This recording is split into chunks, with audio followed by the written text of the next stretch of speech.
Ole Gunnar Solskjaer is going nowhere. That is the reality at Old Trafford, whatever the outcome of today's game against Liverpool. However, much of a gulf is exposed by Manchester United's bitter rivals, whatever the return from an upcoming set of Premier League fixtures which also include Tottenham, Manchester City and Chelsea before the end of next month, all will remain at the wheel. He has signed a contract extension until 2024 and United want him to stay. Solskjaer has done a good job in rebuilding the United culture and pointing the club in the right direction again, but if they want to get the best out of their expensive squad and actually win something, they will need a manager from the next shelf up. That is this columnist's view. But if you want a different one, just choose from the wide selection available. Everyone, it seems, has an opinion on Solskjaer's future as Manchester United manager, everyone that is apart from Gary Neville. As Neville has an opinion on virtually everything inside and outside of football, his reticence on the issue of the day sticks out a mile. His admission this week that he could never call out Solskjaer because he was a friend exposed him as hopelessly compromised.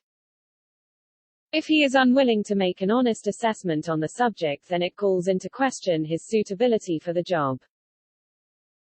While the recently retired player is more in touch with the modern game and offer insight into players they know personally, what use, ultimately, is a pundit who cannot say it how it is. Loyalty is a commendable quality in a footballer. It is utterly counterproductive as a pundit. At least Neville was upfront enough to confess to this blind spot. Other pundits are just as biased but lack the self-awareness to realize it. This week Joe Cole was touting his old Chelsea teammate Frank Lampard for the Newcastle manager's job because he was a safe pair of hands.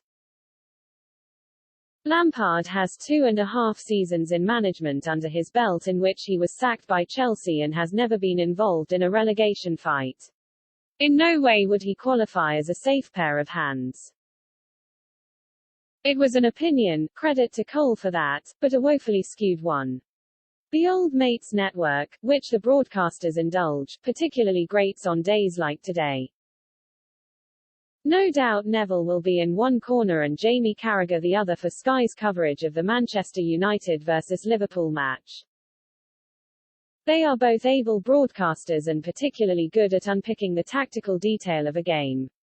They were also both powerful voices against their former clubs when the Super League was threatened.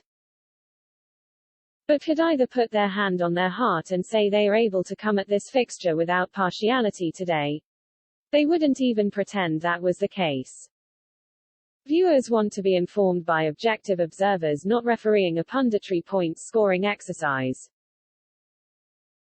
It should be a rule of television that no ex-player, other than Roy Keane, who hates everyone equally, should be employed to opine on a former club's games.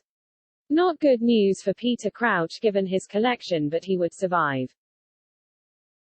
Perhaps the rule might be relaxed for older pundits who are able, through the passage of time, to put more distance between themselves and their clubs. Graham Souness will say it how it is without fear or favour, and Glenn Hoddle was happy enough to put his cultured boot into Spurs on Thursday after their Europa League defeat. But even some from that generation are incapable of putting their playing attachments to one side on air. Mark Lawrenson, who has been around long enough to know better, referred on several occasions to Liverpool as we, on the BBC Football Daily podcast this week. The first-person plural might be fine on LFC TV but not on a national station.